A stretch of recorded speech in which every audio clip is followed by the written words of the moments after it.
What's up, guys? My name is JDCook5 and welcome to a new preview. Chelsea versus Morecambe as the Shrimps visit Stamford Bridge on a 3 o'clock kickoff in the third round of the FA Cup. Before we do get into this video, if you haven't done so already, please hit that like button. Don't forget to hit that subscribe button and don't forget to hit that notification button so you never miss a video.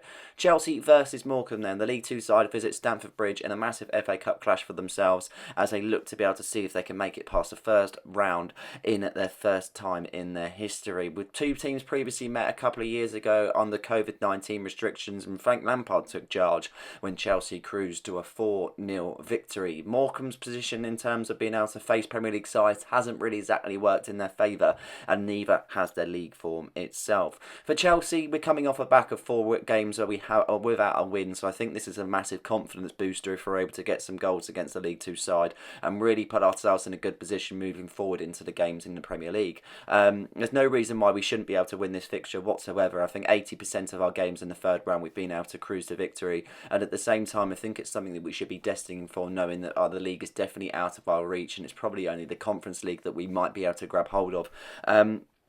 It's one of those games, it's nothing really to get excited about facing a League Two side, in fairness. It should be pretty self-explanatory, no disrespect to Morecambe, but at the same time, anything can happen. I remember when Bradford visited Stamford Bridge in 2015, I mean, all the things that you never thought would happen then happened, so you just never know.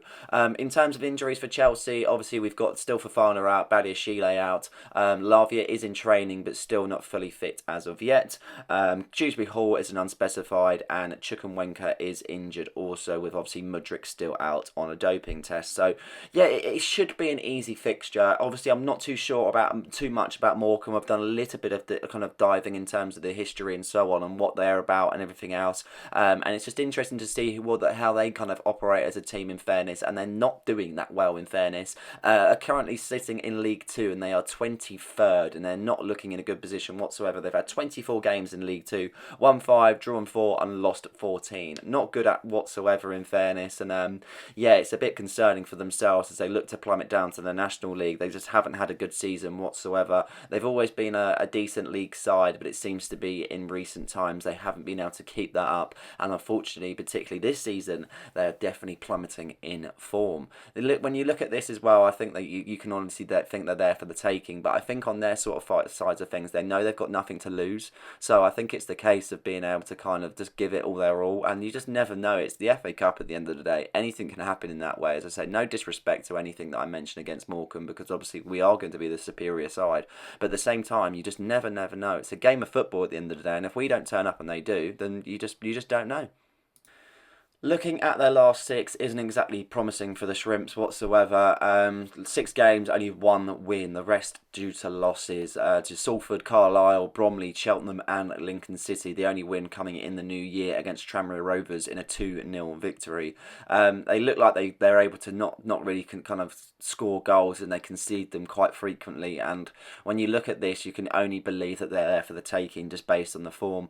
I think when you face any League Two, League One, Championship side, it's always a kind of, you always think it's a given, but at the same time, if they're in form and they're scoring goals, then you feel like they could be a decent side to play. But at the same time, when you look at the back of this, you can only think that they're there for the taking with the goals they haven't scored and the ones they have conceded. And I guess that kind of shows you the reason why they are down the bottom of League Two, because the form really isn't there and they're not putting any sort of runs together whatsoever. Being a League Two side, I wasn't too familiar with the players they have currently got at Morecambe. Ones to watch, it looks to be that Ben Toilett is the top goal scorer for Morecambe this particular season with 6 goals contributed. Jamie Stott just behind with 3 goals, and their top assister Adam Lewis with 3 assists. It's quite concerning as well. You think they've played 24 games and their top goal scorer is with 6 goals, which is quite crazy to see.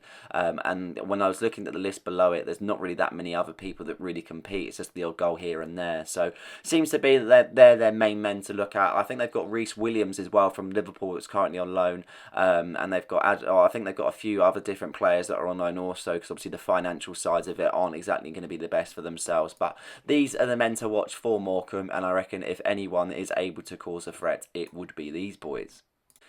Going into my lineup prediction, I can only assume that Enzo Maresca is willing to rotate many, many players. This would be my lineup. Jorgensen in goal. He seems to be the cup goalkeeper, and that's fair enough in fairness. I'm not a favourable of swapping him out on the leagues every time, but definitely for the cups, that's for sure. Renato Vega on the left-hand side. Haven't really seen too much of him in fairness, and he had a really good start to the season. I'm not too sure why, but I would put Renato Vega on the left-hand side. Josh Akupong and Tosin in the middle. I thought Josh was absolutely brilliant against Crystal Palace, and he displayed a load of qualities, and he's definitely kind of suited his way into the Chelsea team in that way. There's no reason why he shouldn't be able to come out against Morecambe. I really don't want to see Disasi. I just think he's absolutely terrible, and there's just no reason why he should be given any game time. And if there's a potential way of doing so, then I reckon that we should sell him in January. Reece James back into the fold on the right hand side. He's featured on the bench a few times for Chelsea. I know he's been struggling for minutes, but even if we play him for the first 60 and then bring on Gusto or something, I'm not too sure. But I think it will be good just to get him minutes in fairness. It's not going to be a game where he's been run ragged on that right hand side. I don't think he's going to have a lot to do, so I think it's a good game to ease himself back into in fairness. And yeah, I hope to see him in the side, and hopefully he does keep fit. In the middle, I put Raksaki in and Cassidy. It's a bit of a touch and go whether Cassidy will play, because obviously there's talks about the sale, but at the same time we've got no Dewsbury Hall, no Lavia, and then the only options are really Caicedo and Fernandes, and I can't see them being chucked in the middle, especially when we've got a game against Bournemouth on the Tuesday. Raksaki featured against Astana, and he had a great display in the middle, and I don't think there's no reason why he shouldn't be in that middle also. And to be honest, he could put in Keanu Dyer also, but I'm not too sure if there's been any youth really training with the first team in that way, and whether he'll implement that sort of role. Moving forward to the attacking wise, Tyreek George on left hand side. He's been really good in fairness when he has come and played for Chelsea, especially in the Conference League fixtures. He's displayed a lot of qualities, and he's displayed a lot of professionalism, so I'd like to see him on the left hand side. And Cuckoo and Felix there, as you can see. Felix hasn't had a lot of game time, whether that, I don't know why, it's really strange to see. And Cuckoo's been given the odd chance here and there, but he just hasn't really seemed to live up to any sort of expectation whatsoever, and there's still question marks over his future at the same time. It's a little bit up in the air to whether he'll be sold or not. And then up front, Mark Gui, I feel like he should be given more chances in fairness, and it only seems to be that the cup games he's given a chance, and no reason why he should be playing against Morecambe. So that would be my first 11. A lot of changes. Whether that will be the case, I'm not too sure. We'll see on the day, but I reckon that is my lineup prediction. Lastly, on my score predictions, I've got the last two scores right. Let's see if we can get 3 in a row. Chelsea 4, Morecambe 1. It sounds a bit crazy to even think that Morecambe are going to score, but we always concede goals. We always concede goals. We are the most worst team to be able to see if we can keep clean sheets this season. What the reason that is, I'm not too sure, but I reckon we might go 4-0 up and they might nab one right at the end or something when we shut off. I think it should be an easy game. It's nothing exciting, don't get me wrong. I don't really like these ties. I really don't. They're very just mundane. They're not the most exciting ones to watch at the same time. I think it's about just kind of getting the job done and moving forward to the next round and see who we get then. I would hope for a more exciting tie. I'm not too fussed if it's a big team or not. I feel like we can compete against anyone on our day. Hence, I know our form hasn't been there, but at the same time, we're Chelsea Football Club and we should be able to compete with anyone at the same time. So it should be a self-explanatory victory, and we should be able to ease ourselves into the 4th round. But that is it for this video. I'll catch you for a review after the match. And yeah, that is it. So I hope you guys have enjoyed this one. Please like and subscribe for more content, and don't forget to hit that notification button so you never miss a video. Cheers.